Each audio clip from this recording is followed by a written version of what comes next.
BJP के senior leader और राम जन्मभूमि आंदोलन में एक अहम भूमिका निभाने वाले लाल कृष्ण आडवाणी को भारत रत्न से सम्मानित किया जाएगा।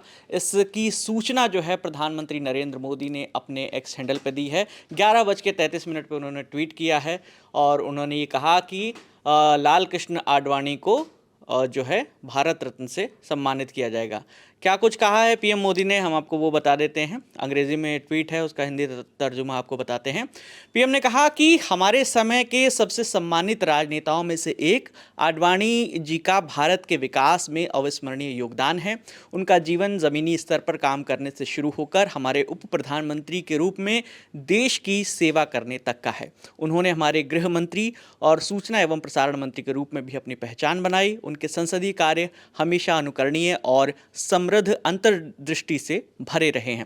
इसके आगे पीएम मोदी लिखते हैं कि सार्वजनिक जीवन में आडवाणी जी की दशकों लंबी सेवा को पारदर्शिता और अखंडता के प्रति अटूट प्रतिबद्धता के रूप में जाना जाता है, जिसने राजनीतिक नैतिकता में एक अनुकरणीय मानक स्थापित किए। उन्होंने राष्ट्रीय एकता और सांस्कृतिक पुनरुत्थान को आगे बढ़ाने की दिशा में शानदार प्रयास किए हैं।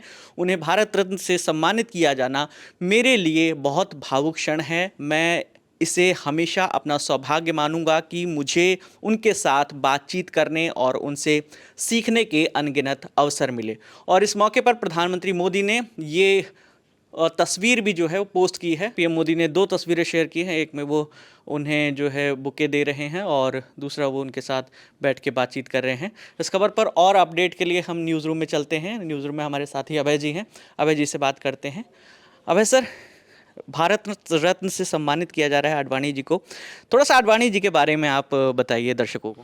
देखिए, आडवाणी जी का जो जन्म हुआ था वो अब जो पाकिस्तान है वहाँ कराची में हुआ था और उसके बाद वो भारत चले आए थे और वो अटल बिहारी वाजपेयी की सरकार में 7वें उप प्रधानमंत्री बने थे।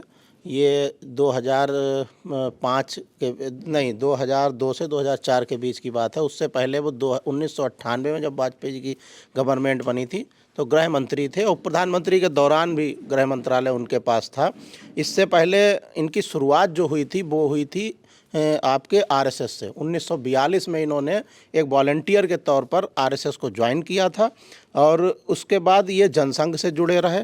1970-72 तक जनसंघ से जुड़े रहे और 1973 के आसपास आडवाणी जी एक अच्छी खासी राजनीतिक पारी खेलना शुरू करते हैं। फिर जब इंदिरा गांधी का शासन आया, इंदिरा गांधी के शासन में जब इमरजेंसी लगी उस दौरान ये जो जनसंघ दूसरी जो पार्टी थी जनता पार्टी उसमें ये रहे, उसके ये महासचिव बने।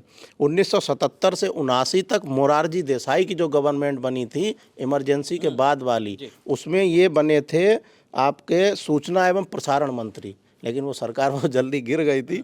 इस वजह से फिर ये उसके बाद ये एक कद्दावर नेता भारतीय जनता पार्टी के बनते हैं। जब भारतीय जनता पार्टी अटल बिहारी वाजपेयी और ये कई लोग मिलके जब बनाते हैं, जिसका चुनाव चिन्ह कमल होता है।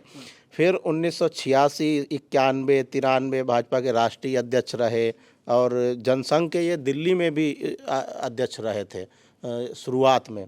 उसके बाद 1989 लोकसभा चुनाव इनकी पारी गांधीनगर से शुरू हुई। जैसा जो लोग जानते हो जानते, वहीं से चुनाव लड़ते थे। 91 हो, 98 हो, 2004 हो, 2005 हो। पिछला वाला भी चुनाव जो था 2009 और 14 वाला, 14 तक लड़े। उसके बाद वो जो थे जो राजनीति सक्रिय राजनीति से उन्होंने से दूर हो गए थे, तो वो सारे उन्होंने गांधीनगर से लड़े थे। और एक बात और कि इन्हें 2015 में पद्म विभूषण भी मिला था। हाँ, तो ये मोटा मोटा ये आडवाणी जी का वो है।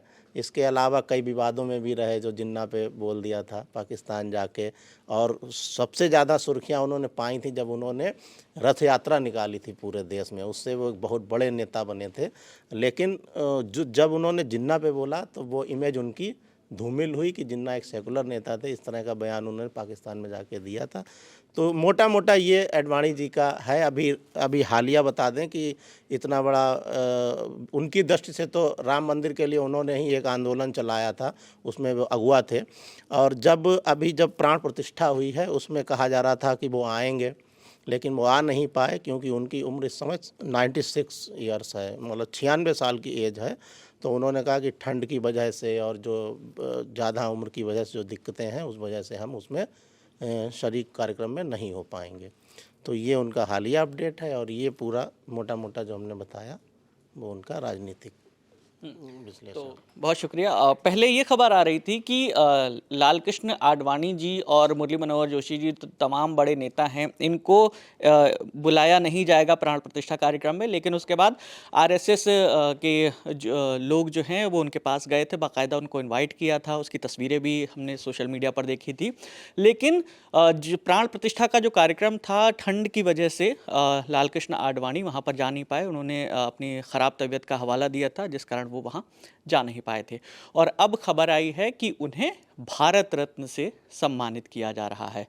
लाल कृष्ण आडवाणी को भारत रत्न मिलने पर आपकी जो भी राय है हमें कमेंट बॉक्स में ज़रूर बताइएगा। कैमरे के पीछे मेरे साथी असद हैं, मेरा नाम विकास वर्मा है। देखते रहिए दिल ललन टॉप। शुक्रिया।